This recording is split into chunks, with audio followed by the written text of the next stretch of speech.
Hello everyone, welcome to Aspirants Aid Assam. আজি আমি Assam history কেইটামান most important MCQ ডিসকাস কৰিম। গতিকে পলম নকৰি আমি প্ৰথম কোৱেশ্যনলৈ আগবাঢ়িছো। প্ৰথম কোৱেশ্যন আছে the Moamoria rebellion start during the time of which Ahom king. Moamoria বিদ্ৰোহ কোনজন আহোম ৰজাৰ সময়ত আৰম্ভ হৈছিল? ঠিক আছে, ইয়াৰে শুদ্ধ উত্তৰটো হ'ব অপশ্যন নম্বৰ চি লক্ষ্মীসিংহ। আপোনালোকে মনত ৰাখিব মোৱামৰীয়া বিদ্ৰোহ লক্ষ্মীসিংহৰ সময়ত আৰম্ভ হৈছিল। শেষ কিন্তু লক্ষ্মীসিংহৰ দিনত হোৱা নাছিল। গতিকে আপোনালোকে যদি জানে কমেণ্ট ছেকশ্যনত জনাব যে মোৱামৰীয়া বিদ্ৰোহ শেষ কাৰ সময়ত হৈছিল। এই দুয়োটাই এটা ইম্পৰ্টেণ্ট কুৱেশ্যন। ঠিক আছে, now coming to the next question. Haria Mandal was the father of Biswa Singha. ইয়াতে আপোনালোকে এটা কুৱেশ্যনৰ আনচাৰ অলৰেডি পাই গ'ল যে হৰিয়া মণ্ডল বিশ্বসিংহৰ দেউতাক আছিল। ঠিক আছে, এটা কুৱেশ্যনটো আছে Haria Mandal was the father of Biswa Singha originates from which village of Goalpara district. Haria Mandal বিশ্বসিংহৰ পিতৃ তো গোৱালপাৰাৰ কোনখন জিলাৰ পৰা বিলং কৰিছিল? ঠিক আছে, ইয়াৰে শুদ্ধ উত্তৰটো হ'ব Khuntaghat. Okay, option number B is the correct answer. Now Darrang Raj বংশাৱলী is written বাই। দৰংৰাজ বংশাৱলী কোনে ৰচনা কৰিছিল? এটা ইম্পৰ্টেণ্ট কুৱেশ্যন। আগতে এইটো কুৱেশ্যন আহিছে কম্পিটিটিভ এক্সামবিলাকত। ইয়াৰে শুদ্ধ উত্তৰটো হ'ব option number B Kaviratna Saraswati. Okay, next question. Who was the progenitor of Koch dynasty? Okay, Koch ৰাজবংশৰ পূৰ্বপুৰুষ কোন আছিল? ঠিক আছে, আকৌ এটা ইম্পৰ্টেণ্ট কুৱেশ্যন। কোচ ৰাজবংশৰ পূৰ্বপুৰুষ কোন আছিল? এইটো কুৱেশ্যনৰ আনচাৰ আমি অলপ আগতে পাইছোঁ অলৰেডি, কাৰণ মই কৈছোঁ যে কোচ ডাইনেষ্টি আৰম্ভ কৰিছিলে বিশ্বসিংহই, যিয়ে প্ৰথম ৰজা আছিল। বিশ্বসিংহৰ পিতৃৰ নাম কি আছিল? হৰিয়া মণ্ডল। গতিকে কোচ ৰাজবংশৰ পূৰ্বপুৰুষ বুলি আমি হৰিয়া মণ্ডলকে গম পাওঁ। ঠিক আছে, অলপ কুৱেশ্যনবিলাক আপোনালোকে লিংক কৰিব ট্ৰাই কৰিব। কুৱেশ্যনবিলাক ইমান টান নহয়, আৰু এডিআৰিত আমি যিমান দূৰ লক্ষ্য কৰিছোঁ ইমান টান কুৱেশ্যন নুসুধে, খালি অকণমান ঘূৰাই মেলি সুধিব পাৰে। গতিকে অলপমান সাৱধানে থাকিব। ঠিক আছে, next question. Raghudeva was the son of. Raghudeva কাৰ পুত্ৰ আছিল? ৰঘুদেৱ কাৰ পুত্ৰ আছিল? ঠিক আছে, ইয়াৰে শুদ্ধ উত্তৰটো হ'ব অপশ্যন নম্বৰ বি চিলাৰায়। ঠিক আছে, চিলাৰায় আপোনালোকে জানে যদি ক'ব চিলাৰায়ৰ আচল নামটো কি আছিল? ঠিক আছে, কমেণ্ট ছেকশ্যনত জনাব। ঠিক আছে, মই বাৰু কৈয়ে দিছোঁ চিলাৰায়ৰ আচল নামটো আছিল শুক্লধ্বজ। ঠিক আছে, চিলাৰায়ৰ আচল নামটো আছিল শুক্লধ্বজ। চিলাৰায়ৰ কাহিনীটো আপোনালোকে যেতিয়া পঢ়িব তেতিয়া গম পাব তেওঁ শুক্লধ্বজক কিয় চিলাৰায় বুলি কোৱা হৈছিল। এটা অতি কমন কাহিনী, আপোনালোকে হয়তো শুনিছে কোনোবাই, আৰু নহ'লে যিয়ে শুনা নাই, আমি যেতিয়া কোৰ্চটো আমি আৰম্ভ কৰিম ফুল ফ্লেজেড, তেতিয়া আমি আছাম হিষ্ট্ৰীৰ পৰ্চনত ইয়াক আমি বিতংকৈ ডিছকাছ কৰিম। ঠিক আছে, এতিয়া আমি নেক্সট কুৱেশ্যনলৈ আহিছোঁ। During the Kamarupa king Bhaskar Varman's period the officer who was in charge of royal treasury in known as. কামৰূপৰ ৰজা ভাস্কৰ বৰ্মনৰ সময়ছোৱাত ৰাজকীয় কোষাগাৰৰ দায়িত্বত থকা বিষয়াজনক কি বুলি জনা হৈছিল? ঠিক আছে, এইটো এটা আনকমন কুৱেশ্যন এটা, কিন্তু বৰ্তমান যিহেতু কম্পিটিশ্যনবিলাক টাফ হৈছে, এনেকুৱা কুৱেশ্যন সুধিলে বেছি সময় নালাগে। ঠিক আছে, গতিকে আপোনালোকে এৱেৰ হোৱাটো হৈ থকাটো ভাল। ঠিক আছে, ইয়াৰ শুদ্ধ উত্তৰটো হ'ব option number A Bhandagaradhikara. Okay, next question. এইখিনিতে আমি জনাব খুজিছোঁ এটা এনাউন্সমেণ্ট। মিছন এডিআৰি বুলি আমি এটি কোৰ্চ আজিৰ পৰাই আমি আৰম্ভ কৰিম। ঠিক আছে, আজিৰ পৰা আমি আৰম্ভ কৰিম। হয়তো এই ভিডিঅ'টো অহাৰ আগে কোৰ্চটো আপলোড হৈ যাবও পাৰে। আমি আজি মেথছৰ ক্লাছ, বহুতে কৈছে মেথছৰ ক্লাছটো সোনকালে আৰম্ভ কৰিব লাগে, কাৰণ মেথছৰ ডিমাণ্ডটো বহুত বেছি। গতিকে আমি প্ৰথমতে মেথছেৰে আৰম্ভ কৰিম বুলি ভাবিছোঁ, কাৰণ এইটো কথা বহুতে সোধে যে কনফিউজ হয় যে মেথছ নোহোৱাকৈ এডিআৰি ক্লিয়াৰ কৰিব পাৰি নে নোৱাৰি। নোৱাৰি বুলি নকওঁ, মেথছ নোহোৱাকৈ এডিআৰি ক্লিয়াৰ কৰা মানুহ আছে, কিন্তু বহুত টান হয়। ঠিক আছে, মেথছৰ ভালেখিনি কুৱেশ্যন মেথছৰ পৰা থাকে। গতিকে আপোনালোকে যদি মেথছখিনি ভালকৈ কৰিব পাৰে তেতিয়াহ'লে ক্লিয়াৰ কৰাৰ চান্সটো ভালেখিনি বাঢ়ি যায়। ঠিক আছে, গতিকে আপোনালোকে এই কোৰ্চটো ভালদৰে কৰক, আৰু মেথছখিনি একদম ডিটেইলছত শিকোৱা হ'ব। এনেকুৱা নহয় যে কোনোবাই মেথছ জানে কোনোবাই নাজানে, এইবিলাক কোনো কথা নাই। খালি আপোনালোকে ক্লাছটো ভালকৈ কৰক, মেথছৰ গোটেইখিনি টপিক গোটেইখিনিত কভাৰ কৰা হ'ব। ঠিক আছে, ইয়াৰ লগতে আমি এই কোৰ্চটোত আমি ডিছকাছ কৰিম জেনেৰেল ইংলিছ, আমি ডিছকাছ কৰিম যিখিনি এডিআৰিৰ লগত জড়িত। হিষ্ট্ৰী আমি ডিছকাছ কৰিম, Assam history, Indian history, Indian polity, Assam polity, গোটেইখিনিয়ে ডিছকাছ কৰা হ'ব। জিঅ'গ্ৰাফীৰো Indian geography, Assam geography, world জিঅ'গ্ৰাফীৰ কুৱেশ্যনো এডিআৰিত কেতিয়াবা দেখা পোৱা যায়। খুবেই এটা ইম্পৰ্টেণ্ট টপিক, গোটেইখিনি আমি ডিছকাছ কৰিম। নেক্সট আমি কিছুমান টপিক যেনেকুৱা যিবিলাক এইবিলাক হিষ্ট্ৰী পলিটিত নোসোমায়, কিন্তু এডিআৰিৰ কাৰণে খুবেই ইম্পৰ্টেণ্ট গতিকে সেই টপিকবিলাক আমি জেনেৰেল নলেজত আমি ডিছকাছ কৰিম যেনেকুৱা ধৰক আপোনালোকৰ কাৰেঞ্চি বা কেপিটেল ঠিক আছে এইবিলাক আমি জেনেৰেল নলেজ এই টপিকটোত আমি কভাৰ কৰিব চেষ্টা কৰিম ঠিক আছে জেনেৰেল মেথমেটিক্স ইতিমধ্যে আৰম্ভ হৈ যাব আৰু আমি নেক্সট আমি ৰিজনিঙৰ ক্লাছ ৰিজনিং ভালেখিনি আপোনালোকক প্ৰভাইড কৰা হ'ব ৰিজনিং একদম ক্লিয়াৰকৈ প্ৰভাইড কৰা হ'ব ঠিক আছে নেক্সট কাৰেণ্ট এফেয়াৰ্ছ আমাৰ আমি আগতে কৈছোঁ যে 12 মে'ৰ পৰা আমি ডেইলি বেচিছত কাৰেণ্ট এফেয়াৰ্ছবিলাক আপলোড দিব ষ্টাৰ্ট কৰিম ঠিক আছে আমি 2023 আমি ইম্পৰ্টেণ্টবিলাক আমি ইয়াতে কভাৰ কৰিব চেষ্টা কৰিম কিয়নো এটা বছৰৰ কাৰেণ্ট এফেয়াৰ্ছ বুলি ক'লে বহুত বেছি সোমাই যায় গতিকে ইমানখিনি আমাক নালাগে যিখিনি ইম্পৰ্টেণ্ট সেইখিনি আমি ডিছকাছ কৰিম আৰু নেক্সট আমি 2024ৰ আমি গোটেইখিনি কাৰেণ্ট এফেয়াৰ্ছ ইয়াত আমি ডিছকাছ কৰিম ঠিক আছে আৰু গোটেই কোৰ্চটো শেষ হোৱাৰ পিছত আমি কেইটামান লাইভ মক টেষ্ট ছেশ্যন ৰাখিম গতিকে কোনোবাই যদি ইচ্ছা কৰে এই মক টেষ্ট কেইটাও এটেম্প কৰিব পাৰে কামত দিব ঠিক আছে আজিৰ পৰা কোৰ্চটো ষ্টাৰ্ট হৈছে আৰু কোনোবাই যদি কোৰ্চটোৰ বিষয়ে জানিব খোজে ফোন নম্বৰ দিয়া আছে আপোনালোকে কণ্টেক্ট কৰিব পাৰে ঠিক আছে বা আমাৰ যি হোৱাটছএপ গ্ৰুপ ডেছক্ৰিপশ্যনত ইয়াৰ লিংক দিয়া থাকিব তাতো গোটেই কোৰ্চটোৰ ডিটেইলছ আমি সময়ে সময়ে আপডেট কৰি থাকিম ঠিক আছে আৰু শেষত জনাওঁ কোৰ্চটো সম্পূৰ্ণভাৱে বিনামূলীয়া ঠিক আছে এতিয়া আকৌ কুৱেশ্যনৰ মাজলৈ আহিছোঁ name the foreigner who recorded his account that he came to কামলোপলৈ অহা কোনজন ফৰেনাৰে তেওঁৰ নিজৰ একাউণ্টত এই মানে কামলোপৰ বিষয়ে লিখি থৈ গৈছে ঠিক আছে এতিয়া কথাটো হ'ল কামলোপো এই শব্দটোৰ মিনিংটোনো কি এই শব্দটোৰ মিনিং বহুত বিশেষ ডাঙৰ মিনিং নহয় ইয়াৰ কথাটো হৈছে কামৰূপ ঠিক আছে কামৰূপ তেওঁলোকৰ ভাষাৰ এইটো অলপ বেলেগকৈ লিখা হয় আৰু সেই ফৰেনাৰজনৰ নাম আছিলে ইৱান চাং okay next question in the Quit India Movement Kanaklata was died by British police at ভাৰতীয় আন্দোলনত কনকলতাই ক'ত মৃত্যুবৰণ কৰে ঠিক আছে কনকলতা বৰুৱাই ক'ত মৃত্যুবৰণ কৰে ঠিক আছে ইয়াৰে শুদ্ধ উত্তৰটো হ'ব এটা সহজ কুৱেশ্যন অপশ্যন নম্বৰ বি গহপুৰত ঠিক আছে next question who among the following from Assam join the famous Dandi March ঠিক আছে দাণ্ডি মাৰ্চৰ বিষয়ে বিতংকৈ আমি ইণ্ডিয়ান হিষ্ট্ৰী ক্লাছত আমি ডিছকাছ কৰিম ঠিক আছে এইটো ইণ্ডিয়ান হিষ্ট্ৰীৰ লগত জড়িত টপিক এটা হয়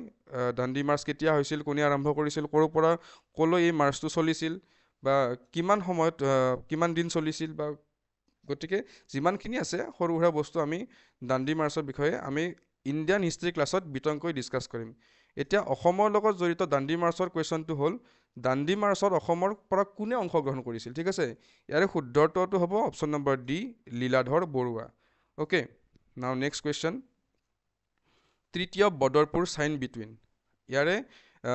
এটা তৃতীয় বদৰপুৰৰ কুৱেশ্যন এটা আমি আগৰ ভিডিঅ'ত ডিছকাছ কৰিছোঁ কিমান চনত হৈছিল ঠিক আছে আৰু বদৰপুৰ চুক্তিখন হৈছিল ডেভিড স্কট আৰু গোবিন্দ চন্দ্ৰৰ মাজত গতিকে option C will be the correct answer ঠিক আছে নেক্সট কুৱেশ্যনত আছে during Quit India Movement Pushpalata Das form ইয়াতে অসমীয়া লাইনটো অকণমান খেলি মেলি হৈছে ঠিক আছে এইটো আপোনালোকে ইগন'ৰ কৰিব বুজিটো পাইছে যে পুষ্পলতা দাসে ভাৰতীয় আন্দোলনৰ সময়ত কি সংগঠন এটা আৰম্ভ কৰিছিল তেওঁ কিবা এটা সংগঠন এটা আৰম্ভ কৰিছিল ঠিক আছে সেই সংগঠনটোৰ নাম ইয়াত সোধা হৈছে এটা অপশ্যনত আছে অসম সেনা মৃত্যু বাহিনী ছেল্ফ হেল্প গ্ৰুপ বা মাতৃ ৰক্ষক ঠিক আছে ইয়াৰ শুদ্ধ উত্তৰটো হ'ব অপশ্যন নম্বৰ বি মৃত্যু বাহিনী এইটো খুবেই এটা ইম্পৰ্টেণ্ট কুৱেশ্যন এইটো এডিআৰই বুলি নহয় APSC প্ৰিলিমছত CCE প্ৰিলিমছত বহু কেইবাৰ সোধা হৈছে ঠিক আছে এইটো আপোনালোকে একদম মনত ৰাখিব নেক্সট কুৱেশ্যনলৈ আহিছোঁ who represent the Ahom kingdom in treaty of Asurar Ali অসুৰৰ আলি ট্ৰিটিখনত আহোমক কোনে প্ৰতিনিধিত্ব কৰিছিল ঠিক আছে আপোনালোকে জনাব অসুৰৰ আলি চুক্তি কোনখন যুদ্ধৰ পিছত হৈছিল আৰু কাৰ কাৰ মাজত হৈছিল ঠিক আছে এটাতো বাৰ গম পালোঁ আহোমৰ লগত হৈছিল কিন্তু আহোম আৰু কোন আছিল ঠিক আছে আহোমক এই চুক্তিখনত প্ৰতিনিধিত্ব কৰিছিল অপশ্যন নম্বৰ এ মোমাই তামুলী বৰবৰুৱা ঠিক আছে নেক্সট কুৱেশ্যনলৈ আহিছোঁ which Ahom king was known as বুঢ়া ৰজা ঠিক আছে আচলতে অসম হিষ্ট্ৰীত বিশেষকৈ আমাৰ এই মিডিয়েভেল হিষ্ট্ৰীৰ আহোম ডাইনেষ্টিৰ ক্ষেত্ৰত এনেকুৱা বহুকেইটা উপনাম পোৱা যায় যে বুঢ়া ৰজা ঠিক আছে চৰি মই অসমীয়াত লিখিছোঁ যে আপোনাৰ বুঢ়া ৰজা খৰা ৰজা ঠিক আছে খৰা ৰজা বা ভগা ৰজা বা ভগনীয়া ৰজা ভগনীয়া ৰজা এইবিলাক বস্তু এডিআৰই নিচিনা এক্সামবিলাকত বহুতবাৰ সুধিছে আৰু মানে সুধিয়ে থাকে ইয়াৰে কোনোবা নহয় কোনোবা এটা কমন পৰা চান্স থাকে এইবিলাক কমন কুৱেশ্যন আচলতে এই গোটেইকেইটা আপোনালোকে জানি থোৱাটো ভাল বহুত বেছি টান নহয় জানি থ'ব ঠিক আছে এতিয়া কুৱেশ্যনটো হৈছে বুঢ়া ৰজা নামেৰে আমি কাক গম পাওঁ ঠিক আছে বুঢ়া ৰজা নামেৰে আমি গম পাওঁ চুচেংফা এটা আপোনালোকে যদি জানে কমেণ্ট ছেকশ্যনত জনাব চুচেংফাৰ হিন্দু নামটো কি ঠিক আছে নেক্সট কুৱেশ্যনৰ মাজলৈ আহিছোঁ who was the only daughter of Jayadhwaj Singha Jayadhwaj সিংহৰ একমাত্ৰ কন্যা কোন আছিল ঠিক আছে এতিয়া অপশ্যনবিলাক আপোনালোকে চাবচোন প্ৰথম অপশ্যনটো আছে লাহৰি গাভৰু মই কৈ দিছোঁ এইটো অপশ্যন নহয় ঠিক আছে বাকীকেইটা চাওক মমতাজ বেগম বেগম জাহান ৰহমত বেনু বেগম এই গোটেইকেইটা হিন্দু নাম নহয় হয়নে গতিকে এই নামকেইটা কেনেকৈ আহিল আচলতে ইয়াতে কুৱেশ্যনটো অলপ ট্ৰিক কৰি দিয়া হৈছে যে জয়ধ্বজ সিংহৰ কন্যাৰ নাম আচলতে ৰমণী গাভৰু ঠিক আছে ৰমণী গাভৰু কিন্তু তৃতীয় ঘিলাজাৰী ঘাটৰ সময়ত যেতিয়া ৰমণী গাভৰুক জয়ধ্বজ সিংহই মোগলৰ হাতলৈ অৰ্পণ কৰিব লগা হৈছিল যেতিয়া মানে ঔৰংজেবৰ পুতেকে ৰমণী গাভৰুক বিয়া কৰাইছিল তেতিয়া ৰমণী গাভৰুৰ এটা মুছলিম নাম এটা দিয়া হৈছিল যাৰ নাম আছিল ৰহমত বেনু বেগম এনেকুৱা ট্ৰিক কৰি কিছুমান সহজ কুৱেশ্যন দিব পাৰে অলপমান কেয়াৰফুলি থাকিব ঠিক আছে নেক্সট কুৱেশ্যনলৈ আহিছোঁ which of the following is the first historical dynasty of Assam এতিয়া চাওক অসমৰ বহুকেইটা ডাইনেষ্টি বা বহুকেইটা ৰাজবংশই অসমত শাসন কৰি গৈছে ঠিক আছে ইয়াতো বহুকেইটা নাম দিয়া আছে কিন্তু কথাটো হ'ল ইয়াতে পৌৰাণিকটো সোধা নাই ঠিক আছে ইয়াতে পৌৰাণিকটো সোধা নাই ইয়াতে ঐতিহাসিকটো সুধিছে যিবিলাক ইতিহাসত লিখা আছে ঠিক আছে গতিকে ঐতিহাসিক শব্দ থাকিলে ইয়াৰ শুদ্ধ অৰ্থটো হ'ব বৰ্মন ডাইনেষ্টি ঠিক আছে বাকী পৌৰাণিক ৰাজবংশ আৰু আছে বৰ্মন ডাইনেষ্টিৰ আগতো আছে যিবিলাক পুৰাণৰ পৰা লোৱা হৈছে কিন্তু ঐতিহাসিক বুলি ক'লে শুদ্ধ অৰ্থ হ'ব বৰ্মন ডাইনেষ্টি অ'কে নেক্সট কুৱেশ্যনলৈ আহিছোঁ Rani Gaidinliu a famous character of Indian movement belongs to which tribe আৰু ইয়াতে এটা কথা আছে ৰাণী গাইডুলা ঠিক আছে ইয়াতে মই জনাই দিছোঁ শুদ্ধতাটো কৈ দিছোঁ যে ৰাণী গাইডুলা কোনটো জনজাতিৰ অন্তৰ্গত আছিল কিন্তু অপশ্যনত লিখা আছে যে the Naga tribe of Assam ঠিক আছে নাগা ট্ৰাইব অফ আছাম কিন্তু নাগা ট্ৰাইব অফ আছাম বুলি কোৱাৰ লগে লগে ৰাণী গাইডুলা কিন্তু অসমৰ নাছিল ঠিক আছে অসমৰ নাছিল তেওঁ আছিল নাগালেণ্ডৰ ঠিক আছে নাগালেণ্ডৰ আৰু তেওঁ এই গোটেই মুভমেণ্টত জড়িত হৈ আছিল মণিপুৰৰ লগত ঠিক আছে মণিপুৰৰ লগত তেওঁ জড়িত হৈছিল কিন্তু অপশ্যনত আমি ইয়াতে নাগা ট্ৰাইব অফ আছাম বুলিহে কিয় আহিলে ঠিক আছে নাগা ট্ৰাইব অফ আছাম বুলি এইকাৰণে আহিছে কিন্তু যিটো সময়ত মানে এই গোটেই এক্টিভিটিছখিনি হৈ আছিল তেতিয়া নাগালেণ্ড মণিপুৰ চব অসমৰে পাৰ্ট আছিল অবিভক্ত অসমৰ পাৰ্ট আছিল গতিকে অপশ্যনটো দিয়া আছে the Naga tribe of Assam ঠিক আছে নাও নেক্সট কুৱেশ্যনলৈ আহিছোঁ দাস্য ভাৱ এডপ্টেড বাই দাস্য ভাৱ কোনে গ্ৰহণ কৰিছিল ঠিক আছে এইটো অকণ মই শুদ্ধ কৰি দিছোঁ দাস্য ভাৱ ঠিক আছে দাস্য ভাৱ গ্ৰহণ কৰিছিল অপশ্যন দিয়া আছে মাধৱদেৱ শংকৰদেৱ চণ্ডীবৰ খেৰসুতীয়াই শুদ্ধ অৰ্থটো হ'ব শংকৰদেৱ ঠিক আছে যদি কুৱেশ্যনখিনি বেছি ইজি লাগে তেতিয়াহ'লে আপোনালোকে এটা কাম কৰিব পাৰে ভিডিঅ'টো অকণ পজ কৰি লৈ নিজকে চেক কৰিব পাৰে যে কোনোবাই চাপ'জ আগতে পঢ়িছে এতিয়া এবাৰ নিজকে টেষ্ট কৰাতে হ'ব ঠিক আছে নেক্সট কুৱেশ্যন দ্য চিংৰি ঘৰ উঠা ফেষ্টিভেল হেল্ড বাই ঠিক আছে শিংৰি ঘৰ উঠা ফেষ্টিভেল আচলতে এটা আহোম ডাইনেষ্টিৰ ফেষ্টিভেল যিটো আমি অসমীয়া ভাষাত যে ৰাজপাটত উঠাৰ সময়ত যিটো ফেষ্টিভেল চেলিব্ৰেট কৰা হয় ঠিক আছে ৰাজ অভিষেক বুলি যে কোৱা হয় সেইটো আহোমসকলে শিংৰি ঘৰ উঠা বুলি কৈছিল ঠিক আছে শিংৰি ঘৰ উঠা আৰু শিংৰি ঘৰ উঠা ফেষ্টিভেলটো পোনপ্ৰথমে আৰম্ভ কৰিছিলে চুডাংফাই ঠিক আছে option B will be the correct answer okay now next question Ghiyasuddin Auliya was associated with Assam হিষ্ট্ৰীৰ গিয়াছুদ্দিন আউলিয়া এটা ইম্পৰ্টেণ্ট পাৰ্ট হয় ঠিক আছে গিয়াছুদ্দিন আউলিয়াৰ ষ্টৰি এটা আছে বৰ্তমান যিহেতু আমি MCQ ডিছকাছ কৰি আছোঁ গতিকে ইয়াৰ ওপৰত বহুত বেছি কোৱাটো সম্ভৱ নহয়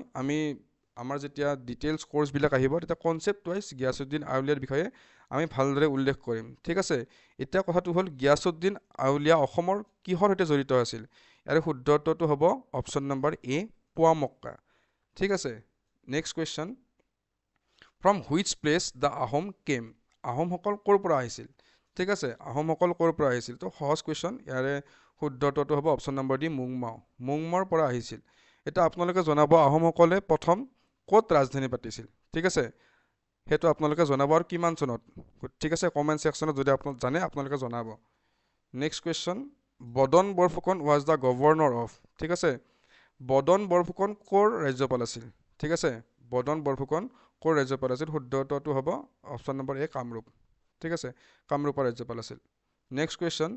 the first ahom who use the saka era মানে এটা কি বুলি কোৱা হয় আমি যে হক ব্যৱহাৰ কৰো সনৰ জাগাত অসমীয়া যে আমি উমুক হক ইমান হক এটো ব্যৱহাৰ কৰো এই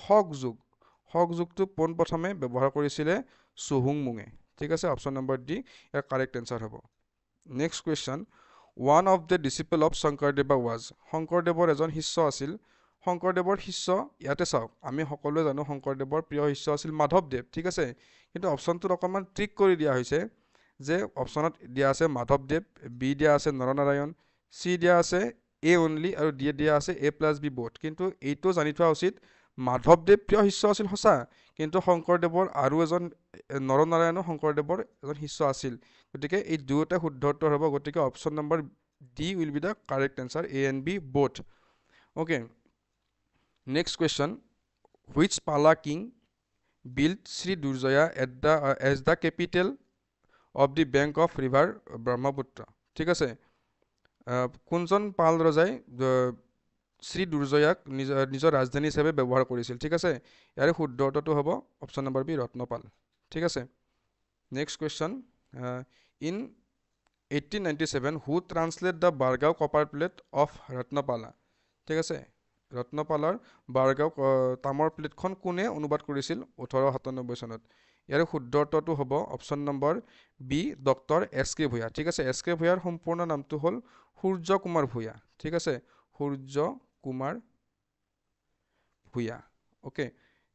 এটা ইম্পৰ্টেন্ট কোৱেশ্চন আহিব পাৰে এইবাৰ যে আগতে আহিছে যেহেতু গতিকে আপোনালোকে চাই থব ঠিক আছে আজিলৈ এইখিনিয়ে